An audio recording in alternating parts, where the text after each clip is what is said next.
I'm here with artist Seth Apter, who has 3 different ideas for how to use embossing powder. Hey Julie, these are non-traditional ways to use embossing powder, and they're quick and they're easy, but they have high impact. Oh yeah, let's do it. You ready to go? Okay, yeah. We're gonna start with something that I already created. You just take any background you wanna work on, and this is acrylic paint and some ink. I'm gonna use texture spray. I love texture. And embossing powder is textural, but I'm gonna add more. So you're just gonna remember with the texture spray, you wanna shake it up to make sure it's all mixed. And then you wanna be cautious when you spray it, because it can get everywhere. Here's a tip. That sounds like experience talking. Oh yes, it's on all my clothes. Here's a tip though, if you hold it close, you get very strong impression. If you hold it very high up, you get very loose. So we're gonna kind of go right in the middle. I was gonna say something medium. Like that. And you know, texture can be physical, like burlap or something grainy, and texture can be visual, meaning that it's just creating a difference, right? Exactly, that's right. It could be actual or virtual. Always shake your embossing powders before you pour it on. Really? Yes, you do, because there's multiple crystals in there, and if they settle, then you're only going to get part of the embossing powder. Great So tip. I'm going to shake it over the whole thing. Okay. And I'm not waiting for the texture I was going to spray say, to dry. I am used to using embossing powder with embossing ink. Yep, so this is there's a very different so way many about other thinking things about it. You can use it with. So I'm going to tap it off, and you can see it's stuck where the splatter of the the spray was. Now Very I'm cool. going to give you this. Exactly, because we want to save We this. want to save that for and later. I'm going to pour it back in. It's worth a lot. You're going to take a heat tool. That's how embossing works. It's going to melt. But what I really want you to notice is while we melt this, you're going to see what happens with the texture spray underneath. Okay, are we going to be able to see it melting? Oh, we're going to see it melting. It's going to change from this flat matte surface to shiny and metallic. But you're also going to see the bubbles. And now embossing powder, correct me if I'm wrong, is basically plastic. It's plastic. And so essentially what you're doing is it's little balls of plastic or crystals of plastic. Ooh, look at the bubbling. Look at the bubbling. That is the texture spray. And the heat is basically melting all of it together, and that's the bubbling that you see, is that correct? Yeah, you're seeing more of the bubbling than you would normally because of the spray underneath. I mean, that's pretty crazy, those are some right? insane Yes, bubbles. now they're gonna debubble a little bit, but when they dry, you're still gonna be left with so much more texture than when you would. It's like it's alive. Exactly, well, I think it might be. Right, okay, so I'm gonna stop there because I could heat things up forever. Right, that's super. Can you overheat it? Like I know sometimes with You glitter can't embossing overheat it powders, because they get very dull. when it starts to smoke, you're in trouble. Okay. So I create this for a textured background, and sometimes I cover my textured background. So if you look at the piece over there that's finished, I have covered a lot of it, but you still see the texture around the sides. Very All right, so cool. that's tip number one. idea number one. Idea number one. We're going to idea number two. It's very different. This time we're going to use a translucent. Embossing powder or translucent embossing ink? Both. Oh. You know, your embossing ink when you start is always translucent. Okay. But we're going to use a translucent powder. That's kind of important for this tip.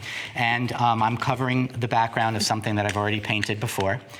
But you can do this on any surface. I'm going to take this one, which is translucent. Now, does your background need to be sealed in any way, or can it just be anything? Like it could be a piece of pattern paper. Correct. It does not need to be sealed at all. And in fact, the cool thing about embossing this way is that when you finish embossing, it is sealed. I was going to say It's that sealed and embossing powder looks protected. like it has like diamonds or something inside. I know, it's got that Very sheen, cool. right? So I'm going to go ahead and I'm going to melt it. This one's going to look very different than the other one. Is it going to bubble again? It's not going to bubble at all. So was it the embossing powder that was making it bubble, or was it the texture spray? It was the texture spray underneath it. Whenever you use something like matte medium or texture spray, that will bubble. And that's when you have to be careful about burning because you can burn it. So that's interesting. So I've always thought that the embossing powder you use mattered, but what you're saying is actually the sort of adhesive, Correct. whether it's an embossing ink or a spray ink or a paint or whatever, like that matters as much. That's correct. And in fact, the traditional embossing ink won't bubble. So what I'm going to do is heat this, and I'm going to repeat this step 3 times until I get a thicker impression. And then what I'm going to do is prep my next step by taking a rubber stamp, putting it on a cling stamp, putting it on the acrylic block, and then I'm going to ink it up and let it sit there, and I'm going to reheat this. Why are you inking it up? For the color, or because it's going to be a release agent? The color. Okay. It's going to add depth and shadow. You'll see what I'm doing. I'm creating almost like a wax seal.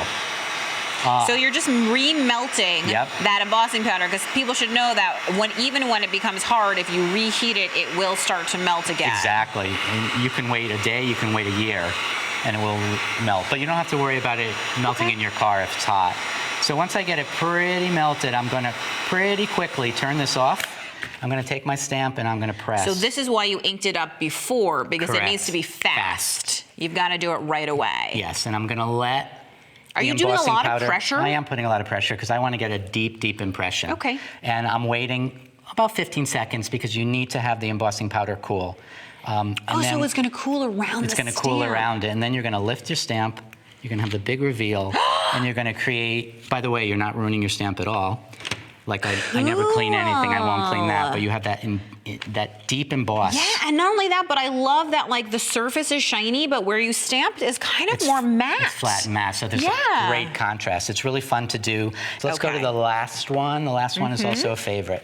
I guess they're all my favorite. I was going to say, So, I love all my children. I believe that whenever you create art, if you put an edge or a frame around it, it looks more finished. Okay. It's more professional. It has a nice touch. So I'm going to take the embossing stamp pad, and I'm going to go around the edge of this piece. I might do this at the beginning, or I might do it at the very end of my work. And I'm just going to go around, and I'm kind of going to do it a little bit random and loose. Because you don't want a hard frame, right? Correct, You want not something at all. that's soft and And kind of natural. Correct, and I'm going to show you, I'm going to remember to shake this, I'm going to show you if it's too hard, what you can do to Soften it. soften it up. Which is so important. Soften the edges. Yes. That looks like dirt Yes, or it is gravel like or dirt. something like and it's that. going to create a great texture because of it. It's got little stones and pebbles in it as well. Actual stones and Actual pebbles? stones and pebbles. Whoa. So let's say I think this is too much of a squared line. I'm going to take an Okay. awl, and before I heat it up, I'm going to make sure I get rid of the excess. So you're actually distressing it. I am, yep. And That's I'm super cool. designing it kind of the way I want. And probably I should have left the paper there before. But can't tell you how many times I do that. Now I'm going to heat this up. So how do the stones and pebbles stick? Does the embossing powder around it just kind of suck them in and That's make them exactly stick? what it is. Okay. As the embossing powder melts, it encases the little pebbles. And so they're there permanently, but it's the little pebbles that actually create the texture. Well, I was going to say, it almost looks like marcasite or some kind of like one of those rocks that you would like find that was like broken open and kind of crystallized. Exactly. You know what I mean? It's got that look for sure. Now, if you look at the finished piece, Yeah. which is also over there, you'll see that it creates this beautiful finished look. I love the frame. You would put something on the wall and frame it. Why not frame the art? Well, you know what I like so much is basically you're working in a series here. You're using similar supplies, but not the Yes. same, a similar stamp, you know what I mean, but not exactly the same, and in different ways. And I think that when you work in a series, you really get to explore your supplies and push your ideas further and in different directions. 100%. I agree with you. This is so cool, Seth, and I can't wait to try out all these different ideas for embossing powder. I'm going to remember to shake my embossing powder. Yes. I'm going to remember to use it not just with embossing ink. Any Correct. other tips I need to remember? Cap it. Because when you don't, the heat tool blows it That everywhere. is the voice of experience. Thank you so Absolutely. much. Thank you.